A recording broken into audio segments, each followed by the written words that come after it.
सप्रेम जयगुरु. आज आपल्यासोबत काटपूर धामणगाव येथील एक लहानू भक्त आहेत आणि काकू आहेत. काकूंचं तर माहेर काकरखेडच आहे. जवळेकर यांच्या त्या कन्या आहेत. तर काका जय गुरु. जय गुरु. जय लहानूजी बाबा. जय लहानू. सर्वात आधी तुमचं नाव सांगा. मी विनायक भाऊरावजी इंगोले, मूळचे राहणारे काटपूर. काटपूर. काकू तुमचं नाव सांगा. इथलंच का तिथलं? दोन्ही सांगा ना. तुमचं माहेर तर टाकरखेडाचं आहे, सांगा ना नाव. आशा गोपाळराव जवळेकर. अच्छा. तर तुमच्या जीवन प्रवासात समर्थ लहानूजी बाबांचे तुम्हाला आलेले अनुभव, तुम्ही प्रत्यक्ष लहानूजी बाबांचे दर्शनार्थी आहात, पाहिलेला आहे. तुम्हाला आलेले संपूर्ण अनुभव सांगा.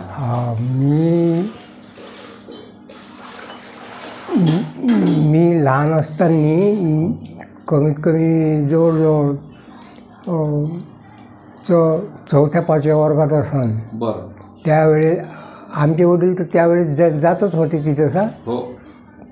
जवळजवळ आमचे वडील 40 वर्षापर्यंत तिथं दर सोमवारी जात असे. चुकलीच नाही वारी. नाही, ते किती काम असो, किती हे असो, होय असो, जायचे. 40 वर्षापर्यंत गेले ते. अडी अडचण काही काही ते हा हो काय.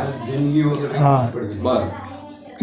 माझ्या शेतातल्या तो त्यावेळेस 40 क्विंटल शेंगा वाहून गेल्या होत्या. पाण्यानं. हा. तरी गेले. परवाच नाही केली. नाही. मग बाबाजी काय म्हणे तिथं? बरोबर होते म्हणे. असं म्हटलं तर बाबाजीन. पण मी माझा स्वतःचा एक अनुभव सांगतो. मी प्रत्यक्ष पाहिलेला. तिथं आमचे वडील कोणता तरी कार्यक्रम होता आमचा घरगुतीच म्हणून. असे 2-4 भक्त लोक होते.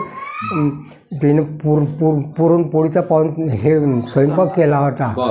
तर त्या आश्रमालाच लागून असं समोर त्या पोळीतांनी एक कोणीतरी बुवाजी राहत होते समोर.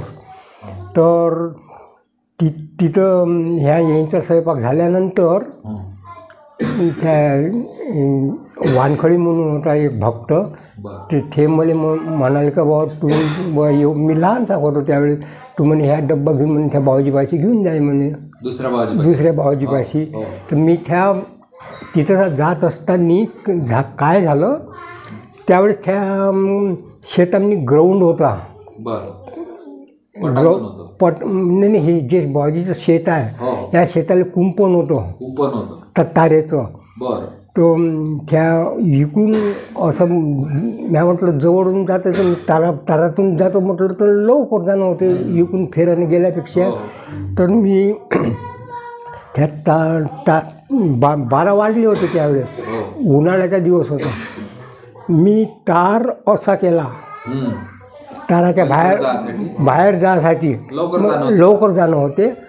तर मी जसा असा तार असा केला तसंच मला बाबाजीच्या इकडे लक्ष गेलं. जसं हा ते लक्ष गेलं तर एक व्यक्ती कुठला मला तर काही आठवत नाही मला.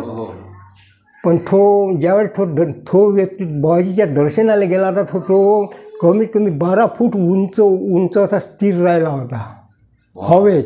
हो काय. हो. तुम्ही तारो इकडे वर कराशी. हो, माझी नजर अशी झाली. हो एकदम तिकडे गेली नजर. हो, मी असा तार बाजूनं करत होतो. मग मी तसा डब्बा अजून परत घेतला नदी बाबाजीच्या तिथं आलो. पुन्हा वापस आलो मी. तर तो माणूस मग कमीत कमी जवळजवळ तो 5 ते 6 मिनिटापर्यंत असा वर राहिला. तो तिथून खाली जमिनीवर पडला पुन्हा सुद्धा. हे घटना तुम्ही पाहिली? हो, मी डोळ्याने पाहिलेली आहे.